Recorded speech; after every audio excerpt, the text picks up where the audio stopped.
Olá, gente. Esse é o podcast Desfazendo Nós. Eu sou Valdete Souto Severo e estou aqui com a Luciane Toss nesse programa que é uma iniciativa do Grupo de Estudos Gênero, Violência e Sexualidades da URGS, da Universidade Federal do Rio Grande do Sul, em parceria com o Tribunal Regional do Trabalho da 4ª Região e apoio da CEJUDE, do Tribunal de Justiça do Rio Grande do Sul.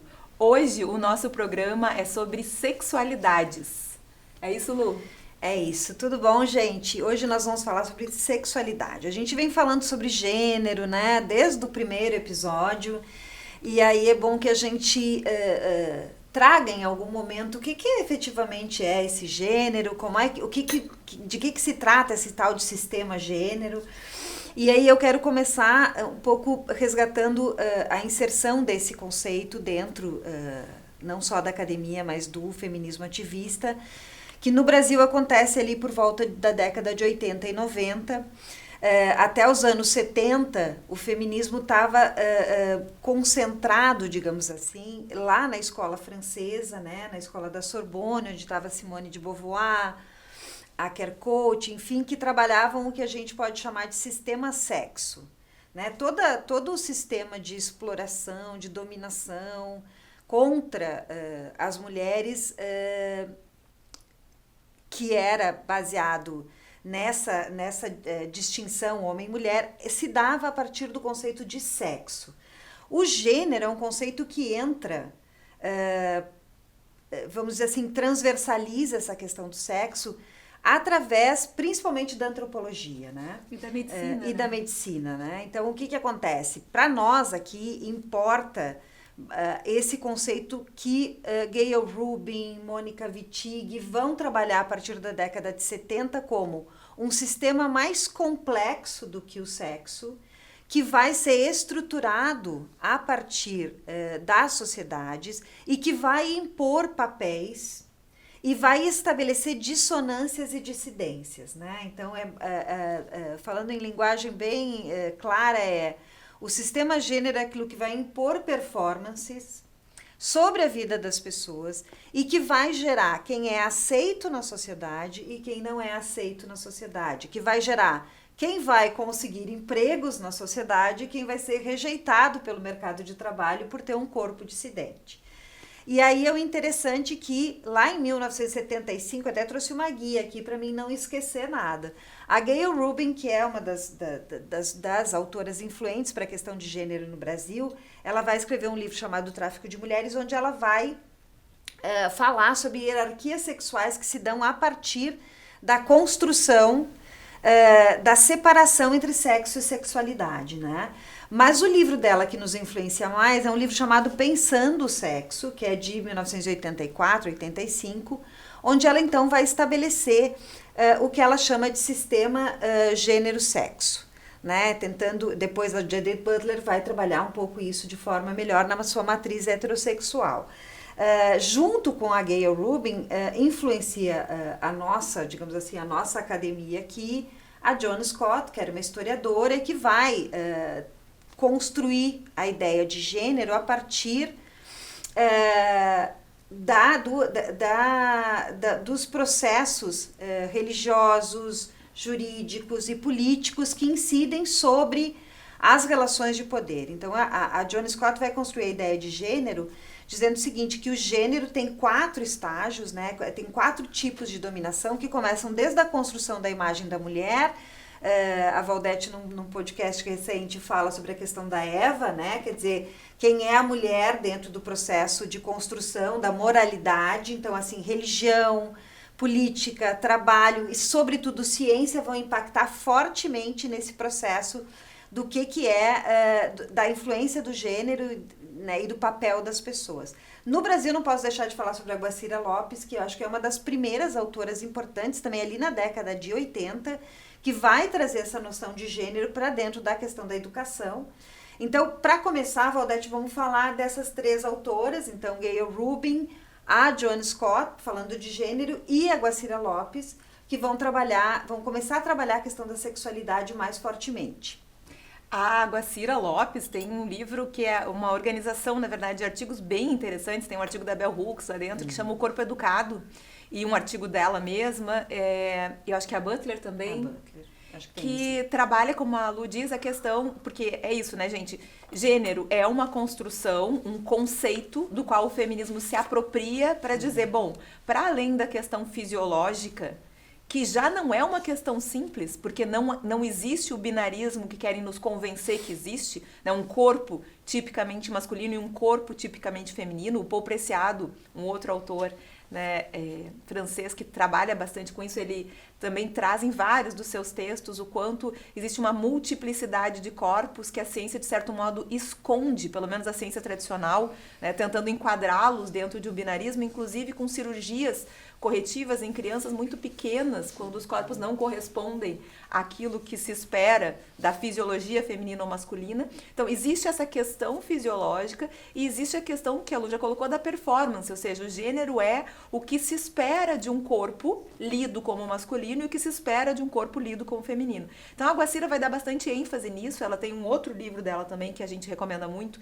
que chama Um Corpo Estranho, onde ela vai trabalhar sobre vários aspectos essa questão, né? O corpo estranho é justamente isso que hoje se denomina multiplicidade queer, né? Queer tem justamente esse significado de estranho, que é corpos, como a Lu disse, dissidentes, que não entram dentro dessa lógica de correspondência imediata a esse binarismo que é imposto e que não corresponde à multiplicidade dos corpos. Então a Guacira vai trabalhar bastante isso, mostrando, primeiro, que existe um sofrimento muito grande nessas imposições, segundo, existe uma espécie de barreira social, porque esses corpos acabam não conseguindo acessar determinados espaços, não conseguem, por exemplo, se enquadrar numa ideia de família tradicional, né? Se a sexualidade não corresponde ao gênero dentro de uma ideia binária e heterossexual, a pessoa já não consegue se enquadrar dentro dessa imposição do que é a composição de uma família, né?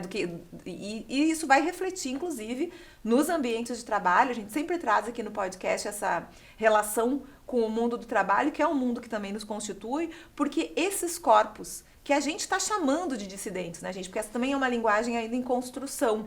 Dissidentes em relação ao discurso hegemônico vão ter muito mais dificuldade para ocupar determinadas profissões, enfim, a gente fez uma vez na FEMARGS, na Fundação Escola da Magistratura, Lu, não sei se tu lembras, mas tu estavas lá. A gente fez um encontro para discutir violências contra a população LGBT, especialmente violências naquilo que se chama de correção. O livro do Conselho, do Conselho Federal de Psicologia. Exato, que a Ana coordenava na época. E a gente fez um encontro em que nós escutamos pessoas que sofreram esse processo, muito aspas, né, de correção, e que falavam de toda a violência que lhes era imposta. E aí eu lembrei disso porque eu lembrei de uma pessoa que narrou que ela fez formação em educação, e é uma coisa que a Guacira trabalha bastante, né? E que ela não conseguiu se manter na educação como professora, porque os espaços eram simplesmente bloqueados para ela, porque ela era um corpo trans. E um corpo trans não é aceito. Claro que hoje também, de novo, né, gente? A gente sempre insiste nisso aqui no podcast. Sempre que a gente fala de uma perspectiva histórica, reconhecendo que muita coisa já mudou, mas tendo em vista o quanto a gente ainda está longe de ter uma sociedade em que as múltiplas vivências sejam compreendidas, aceitas e transitem da mesma forma nos espaços sociais. Então é um pouco disso que essa autora fala. É interessante, eu acho que para a gente conseguir entender bem a matriz heterossexual da Butler nos ajuda bastante nessa compreensão, porque a Butler vai dizer que existe um sistema gênero que é operado a partir dessa matriz heterossexual. E ela tem 3 dimensões, né? Uma delas é a classificação genital, ou seja, que é binária. Então, quem tem pênis é homem, é do sexo masculino, quem tem vagina é mulher. Então, uma classificação já prévia, e ela vai dizer que, inclusive, essa noção de homem, mulher, pênis, vagina, também é uma construção social, né? Redutora, científica, né? Redutora. Então, primeiro a classificação genital, depois ela vai dizer que existe a identidade e a expressão de quem nós somos, que ela também vai dizer que é heterossexual e binária, né? Porque eu vou estar colocada ou no masculino ou no feminino. eu não estou colocada em nenhum meio de transição, e a partir daí a questão do desejo. Se eu sou alguém do masculino, eu só posso sentir desejo por alguém do feminino, do contrário, eu não posso sentir desejo pelo mesmo gênero. E aí ela vai dizer que o sistema gênero, através da matriz heterossexual, opera essa junção do biológico, né, do gênero e da sexualidade, de forma a compactar tudo isso num sistema que é heterossexual.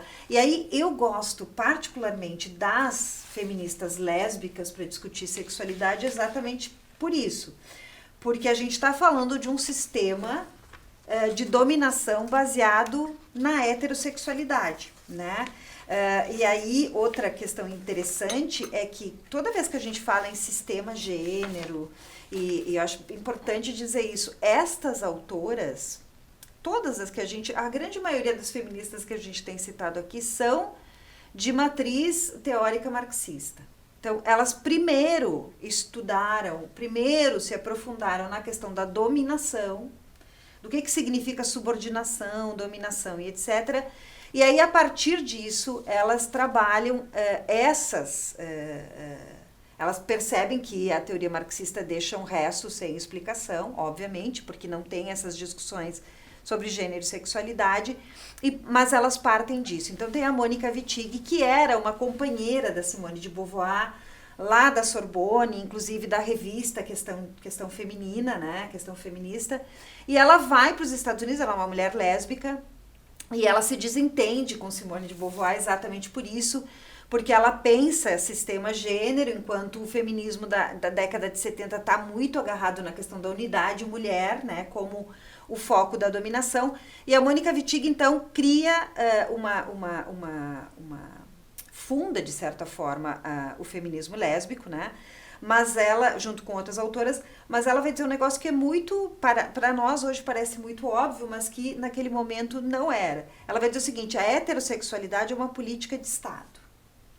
Não é só uma opção sexual, não é só um desejo sexual, né? Ser heterossexual não é uma opção, é uma imposição de uma política estatal que está organizada a partir da ciência e, sobretudo, do direito, né? Ela vai colocar o sistema de justiça todo, lei, norma, prestação de todos nesse bloco que sustenta esse padrão heterossexual. Por isso que, por exemplo, o feminismo argentino vai usar a palavra dissidente, né? Porque tudo aquilo que não é heterossexual é dissidente disso.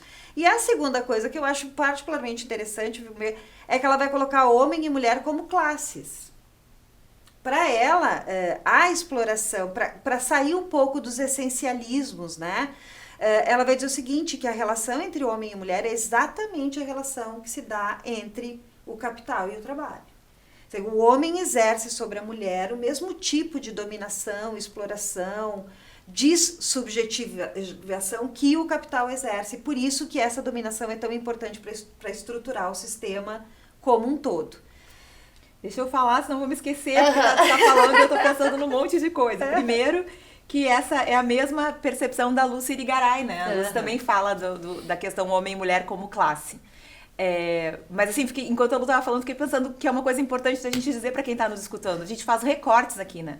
Então, quando a gente diz a determinada autora criou uma ideia de feminismo lésbico, em outros mundos, em outros momentos, outras mulheres também estavam pensando sobre isso. Existe uma crítica grande a Judith Butler por parte das autoras feministas negras, né? A gente sabe disso, mas ela é uma referência para esse assunto que a gente está trazendo aqui hoje. E assim como para nós é importante aqui, nesse recorte que nós fazemos, deixar muito nítida a nossa posição de que para a gente falar de feminismo é falar de um feminismo marxista, de um feminismo que, de algum modo, relacione, mesmo que não equipare como essas autoras que nós referimos, que pelo menos entenda que não tem como dissociar a questão de classe totalmente da questão de gênero. E aí eu lembrei de uma autora que é marxista mesmo, assim, raiz, que não é brasileira, mas que eu acho que tem uma obra bastante interessante que foi publicada há pouco tempo pela Boitempo, sobre os textos, com vários textos dela, mas também com vários textos comentando a doutrina dela, que é a Alexandra Kollontai. O livro da Boitempo chama Despertar a Família, Refazer o Amor. E é muito interessante porque mostra como a Kollontai, lá no início do século XX... Que era uma mulher lésbica. Uma mulher lésbica discutindo lá na época, né, da Revolução Soviética e de toda uma ideia de um novo mundo possível, que de algum modo conseguisse, a gente sabe que, né, isso não aconteceu, mas que conseguisse efetivamente superar uma ideia capitalista de existência. E ela era uma autora que dizia que isso dependia de refundar a nossa ideia de afeto. Então, essa questão da heterossexualidade como uma forma de dominação política vai aparecer com outra linguagem nessa autora, quando ela vai dizer, olha, nós somos criados para desejar o outro gênero, para poder performar uma ideia de família que reproduza a lógica capitalista, né, que mantém a propriedade privada nas mesmas mãos, que produz homens, corpos trabalhadores, aquilo que a gente vem dizendo aqui em todos os programas. Então, esse é um texto bastante interessante que vai trazer a questão da sexualidade dessa perspectiva política mais crítica. E, além disso, Lu, fiquei pensando que as autoras feministas, também a maioria lésbicas, né, negras, como a Bell Hooks, a Audre Lorde, vão insistir nessa questão de que existe uma imposição para os nossos desejos, que é algo que vai conversar muito, talvez por isso que as argentinas tenham se atentado para isso, talvez até um pouco antes, porque na Argentina a psicanálise é bastante estudada e desenvolvida, que é uma coisa que vai conversar muito com aquilo que a psicanálise de algum modo põe luz, que somos seres sexuais, né? E a sexualidade acaba sendo um modo de estruturação social bastante profundo. Claro, onde o Freud não chegou e essas feministas chegam. Essa sexualidade imposta, porque o Freud diz, todos nós somos perversos polimorfos e bissexuais na infância. E o que as feministas vão desenvolver a partir disso é dizer, bom, o endereçamento do nosso desejo para o gênero contrário é algo produzido. E a gente consegue ver isso, gente, com muita tranquilidade. Na literatura, no teatro, no ensino familiar, na escola. Nós somos o tempo todo separados, informados, né? Nós dizíamos aqui em outro podcast sobre que espaços cada corpo pode ocupar, como uma mulher deve se vestir e se comportar, como um homem deve se vestir e se comportar, e o que esses corpos devem desejar. Então, inclusive os nossos desejos acabam sendo de algum modo condicionados a uma forma determinada de convívio social, e isso vai ter reflexos naquilo que a gente vem conversando aqui também, já nos outros encontros, né? No quanto essa questão de gênero acaba sendo importante para manter a dominação num sistema que exclui, num sistema que não é para todos, enfim, né? Toda essa questão social passa, inclusive, pela forma de dominação das sexualidades. Eu quero trazer aqui uma autora que é a Oki Curiel, né? Tem um livro que eu acho fundamental para nossa discussão. Antes disso, quero fazer uma referência à Adrienne Rich, que tem um livro chamado Heterossexualidade Compulsória. A Rich está colocada dentro do que muitas autoras chamam de essencialista na questão lésbica, porque o que ela propõe é que todas as feministas deveriam rejeitar a heterossexualidade, não como opção sexual, mas como regime de poder. E aí muitas autoras dizem que ao fazer isso, ela acaba dessexualizando as lésbicas, né? Então, acho bem interessante quem quiser estudar ou aprofundar essa questão da heterossexualidade compulsória, a Adrienne Rich é uma leitura bem interessante e bem acessível. Mas eu quero aqui trazer a Oki Curiel, tem um livro chamado A Nação Heterossexual. A Oki Curiel é uma latino-americana, é uma artista, uma antropóloga, e ela vai, nesse livro, A Nação Heterossexual, ela pega a Constituição Federal Colombiana, e ela é uma mulher lésbica também, e ela vai identificar dentro do texto constitucional essa heterossexualidade compulsória, essa heterossexualidade como uma política de Estado. Então ela vai começar desde dos conceitos da família monogâmica, né? Da ideia de construção familiar, de segurança familiar, de quem é o homem e a mulher no texto constitucional. E aí ela fala da experiência própria, ela diz assim, quando eu vim trabalhar aqui, diz ela, na Colômbia, ela diz assim, eu tive que me naturalizar, né? E eu vim com a minha companheira, e para que a gente pudesse conseguir trabalhar, se naturalizar, nós tivemos que estabelecer uma união estável entre nós, que é uma união estável entre duas mulheres, mas é uma união estável monogâmica de padrão heterossexual. Então, mesmo quando nós imaginamos, isso que eu acho mais interessante, assim, mesmo quando nós lutamos pelo direito do casamento homoafetivo, da questão da propriedade, da adoção, da divisão de bens, todo esse padrão, vocês conseguem perceber que este padrão normativo é heteronormativo, ou seja, ele está baseado num modelo de sociabilidade e de sexualidade heterossexual. Ou seja, eu não posso ter lá 3 pessoas morando juntas e reivindicando a divisão daqueles bens. O Estado vai ter dificuldades de reconhecer essa união como sendo um casamento, por exemplo. Porque ele mal consegue reconhecer 2 pessoas do mesmo sexo. Imagina, né?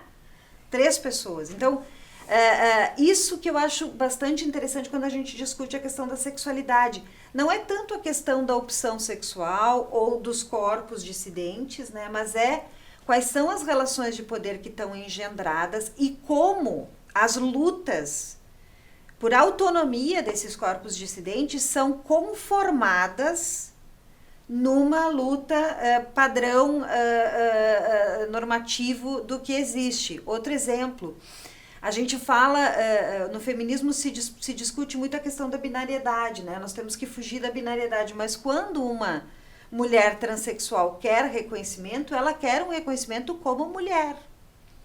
Ela não quer um reconhecimento como um corpo dissidente. Né? Ela quer vamos dizer assim, um título que a gente questiona como um título binário. Quando um homem transexual quer o seu reconhecimento, ele vai e faz uma cirurgia de correção, ele quer. Então, mesmo quando nós estamos diante dos processos de luta mais intensos, mais dissonantes, mais radicais, que é isso, né? É questionar toda a linguagem, os símbolos científicos que nos acompanham desde os séculos e séculos, a gente também está dentro de um padrão de luta que é heteronormativo, né, Valdete? Até porque para a gente conseguir fugir disso, a gente tem que criar uma outra linguagem. Né? E aí entra a questão política de linguagens alternativas, que são muito questionadas, né? Que também causam tanta reação, mas é exatamente isso, é uma tentativa. Porque como é que a gente desconstrói, né? Isso que a Lu diz que por séculos nos condiciona. Se a gente conseguir pensar outros mundos. E é bastante difícil isso mesmo, né? Então eu ficava pensando, enquanto a Lu estava falando, eu acompanhei, Lu, eu pensei muito nisso quando eu acompanhei uma amiga que fez, a Lisa, ela fez uma cirurgia de transplante cardíaco. E qual era a dificuldade? Eu não era da família. Eu era uma amiga. Uhum. Então, veja que até os afetos, né? Então, a gente não está falando de com quem você se deita, como diz a música do Caetano. A gente está falando de como os afetos conseguem circular dentro de uma sociedade que é binária e que estabelece um padrão de conduta. E esse padrão de conduta vai determinar quem pode te acompanhar no hospital, quem vai ser o teu beneficiário, quem vai ser teu companheiro para dividir patrimônio, que é algo que a pessoa precisa para sobreviver. Ou seja, tudo que estrutura a vida social vai ser determinado a partir desse binarismo da sexualidade. Então a gente está falando realmente de algo muito maior do que simplesmente o desejo sexual, embora também seja sobre isso. E aí, só antes de passar de novo a palavra, eu me lembrei de uma outra autora brasileira que acho que é um livro interessantíssimo de ler. É um livro leve. Ela tem um blog também, e acho que já tem um segundo livro publicado, mas esse acho que vale a pena, que é o Descolonizando Afetos, da Geni Nunes, que é uma autora indígena brasileira, que vai justamente mostrar como, de novo, né, a colonização vai determinar, vai impor esse padrão binário heteronormativo, com um grau de violência e de sujeição. Ela vai questionar na obra a monogamia, mas, de novo, a leitura vai deixar muito claro desde o início que a preocupação principal da discussão que essa autora faz não é propriamente com quem as pessoas mantêm relações sexuais. Então, nós não estamos falando aqui de relacionamento aberto, de poliamor, não é nada disso. A gente está falando de uma crítica bastante profunda a uma estrutura social que vai determinar as possibilidades de afeto e de relações, inclusive sexuais, mas a partir de um padrão de dominação, ou seja, de uma tentativa de impor um modelo de convívio social que vai causar frustração, que vai causar sofrimento e que vai interditar possibilidades na vida pública, porque essa é a grande questão, né? Para além de toda a doutrina que já estuda o sofrimento psíquico que decorre dessa imposição heteronormativa, a gente também tem uma interdição de formas de convivência e de ocupação de espaços sociais que se dá a partir dessa imposição. Então, a gente está falando de algo que é realmente importante, e esse livro, Descolonizando Afetos, trata justamente, ela fala até das cartas dos portugueses, de como haviam, e isso é uma coisa que a Rita também, e outras autoras latino-americanas, a Rita Segato, e outras autoras latino-americanas trazem, como havia bastante transitividade de gênero entre as populações originárias, e como isso começou a ser punido, né? Inclusive, o quanto a religião foi mobilizada para convencer acerca do pecado de qualquer tipo de sexualidade que não correspondesse. Eu lembrei da Paula Allen, né? A Paula Allen é uma das autoras que a Maria Lugones usa. A Paula Allen tem um estudo muito interessante, ela fala dos two spirits, né?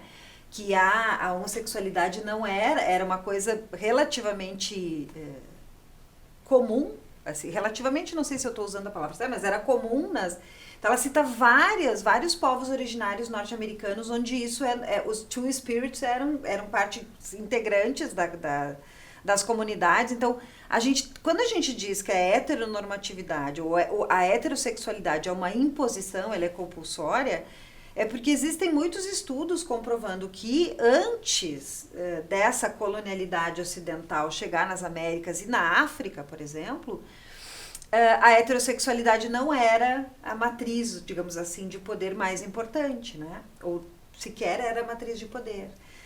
Mas eu queria, assim, para a gente também trabalhar um pouco aqui, o quanto é violento a questão de tu ser um corpo dissidente, né? Então eu quero lembrar aqui que o Brasil é o país que mais mata transexuais no mundo.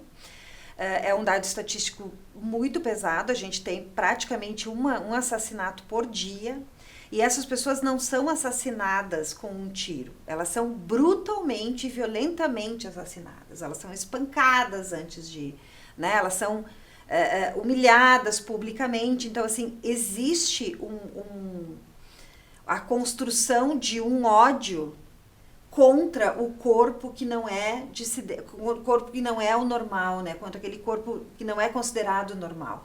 E aí eu quero lembrar que toda vez que a gente participa de uma manifestação ou que a gente conversa com algumas dessas pessoas que fazem parte daquilo que a gente chama corpos dissidentes, existe sempre um desejo que é comum a todas essas pessoas, que é eu gostaria de ser aceito, eu gostaria de ser aceita, eu gostaria que me ouvissem, né? Então é muito brutal a forma como a gente naturaliza também a violência contra pessoas que não se enquadram naquilo que o Estado, o direito, a normatividade e a cultura dominante estabelecem como sendo normal, apropriado, enfim, né? E passível de respeito, né? Eu estava tentando achar aqui um capítulo daquele livro Um Apartamento em Urano, do Paul Preciado. Paul Preciado. Tem 2 capítulos que eu acho os mais geniais nesse livro dele. Um é Quem Cuida ou Quem Protege a Criança Queer. Uhum. E o outro eu não vou lembrar exatamente, mas O Seu Desejo é a Minha Morte. Alguma coisa assim, que é um pouco sobre o que a Lu está falando. A questão essa estrutura social que a gente está falando gera uma violência simbólica, mas também concreta, pesadíssima, sobre qualquer corpo que não performe exatamente aquilo que se espera dele. Então, é um sistema de dominação feito a partir de muito sofrimento, de um sofrimento muito profundo. É disso que a gente está falando aqui. Por isso que é tão importante tratar de um assunto como esse, né?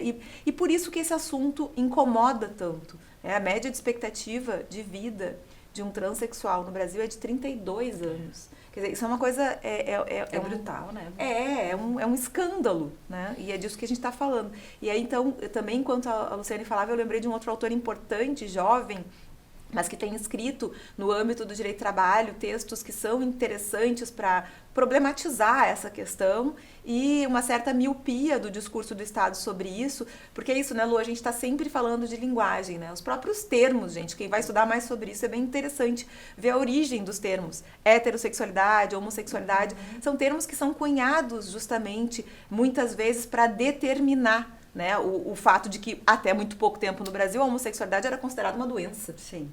No Brasil e na Organização Mundial de Saúde. Então, eu estava lembrando dos textos do Pedro Nicoli, né, que é um autor importante que vai tratar desse assunto da perspectiva do direito do trabalho. E lembrei também, Lu, que acho que é uma leitura que pode interessar para quem está nos ouvindo, da coleção da Heloísa Buarque de Holanda, que o último livro é sobre sexualidades. E são textos... bem interessante. Bem interessante. Todos os livros dessa coleção têm uma seleção de artigos muito boa, né? Porque quando a gente pega um livro que é uma seleção de artigos, às vezes a gente, né, tem um ou dois, mas os outros não. Esse aí, a maioria dos artigos valem muito a pena de ser lido, e esse é uma publicação que nesse assunto acho que é importante, porque a gente está de novo, né? A gente fez um podcast sobre violência. Hoje a gente está falando de sexualidades, mas de novo a gente está falando de violência. Porque quando a gente fala de um padrão sobre corpos que desejam de formas múltiplas, que são fisicamente múltiplos, que se situam no mundo e nas suas relações de maneiras múltiplas, quando a gente estabelece um padrão de vida em que tem que ser isso ou aquilo, né, e são só dois tipos, e quem não está enquadrado nesses dois tipos está destinado ao sofrimento dentro da família, no ambiente de trabalho, nas suas relações afetivas, a gente está falando de violência, né? Exato. Eu tava lembrando, a gente fica conversando aqui, né, porque é um papo, né, que a gente bate. Eu tava lembrando, eu assisti Homem com H, né, que é a história do Ney Matogrosso. E sugiro que vocês assistam, porque o filme é muito bom e tal. Mas tem uma parte do filme, vou dar um spoiler aqui, que ele começa a perder amigos, perde Cazuza, perde o companheiro pela AIDS, né? E aí eu lembrei, quando assisti o filme, que a AIDS é um bom exemplo de como a sociedade tenta exterminar um grupo de pessoas que ela entende inapropriado, né? Porque se na época vamos chamar isso de epidemia, surgiu, não tivessem direcionado a doença à comunidade homossexual, não tivessem dito isso é uma doença de pessoas... Isso teria evitado tantas mortes de pessoas heterossexuais, tanta contaminação de mulheres e homens e crianças que nasceram, né? Por conta disso, ou seja, o que o Estado fez? O que os Estados fizeram? Disseram, olha, isso é uma doença de homossexuais. Não, inclusive demorou para reagir. E aí demorou para ter exato, tipo assim, demorou para ter a profilaxia, demorou para ter as informações, demorou para vir o coquetel, ou seja, porque essa não era uma população que interessava do ponto de vista da manutenção, né? E é muito perverso, né, Lu, que uma epidemia seja já marcada como uma questão moral, né? Como um problema moral de quem está doente. Exato, quer dizer, quanto se teria evitado de mortes, como se teria sofrimento, acelerado o coquetel e tudo mais, se isso tivesse sido tratado como uma doença que acometia as pessoas, né? Então contribuiu com a ideia de colar, né? A questão de promiscuidade, colar num grupo de pessoas. Então, para vocês verem como as estruturas de poder, como a linguagem, como a naturalização de determinadas violências pode culminar efetivamente num problema que a gente tem de difícil solução, né? Porque nós estamos em 2025, a gente mata aqui no Brasil uma pessoa trans por dia, praticamente, né? E se a gente for olhar para o mercado de trabalho, por isso que tu falaste do Nicoli, me lembrei, né? O Nicoli tem um estudo muito interessante, um artigo onde ele trabalhou e entrevistou pessoas transexuais em Minas Gerais para exatamente acompanhou assim, a dificuldade que elas têm de ingressar no mercado de trabalho. Vai estar na descrição o artigo, acho que vale muito a pena ler, porque é isso, não é só aceitação na sociedade. Quando a gente fala não aceitação na sociedade, é a dificuldade de sobreviver na sociedade. Não consegue trabalho, né? Não consegue se movimentar, não O consegue simples reandar. fato de nascer e ser informado constantemente de que tu não estás dentro do parâmetro esperado, de que o que tu faz está errado de algum modo, já é um sofrimento impressionante. Exatamente. E o quanto isso é hipócrita, né, Lu? Acho que a gente pode até encerrar dando assim deixando um gostinho para um próximo episódio sobre a outra face dessa mesma questão da sexualidade, que é a hipocrisia social que vai se materializar especialmente em toda a questão do trabalho sexual. Né? A gente pode deixar aqui como ideia para um outro programa falar sobre trabalho sexual justamente dessa perspectiva de um trabalho que vai sofrer, né, essa mesma marginalização, que vai ser muitas vezes o único lugar de sobrevivência material que alguns corpos trans vão encontrar. Exatamente. E que vai ser, digamos, o exemplo mais simbólico do quanto nós temos uma sociedade hipócrita e violenta. Acho que é isso, né? Acho que é isso então, gente. Até o próximo. Até o próximo.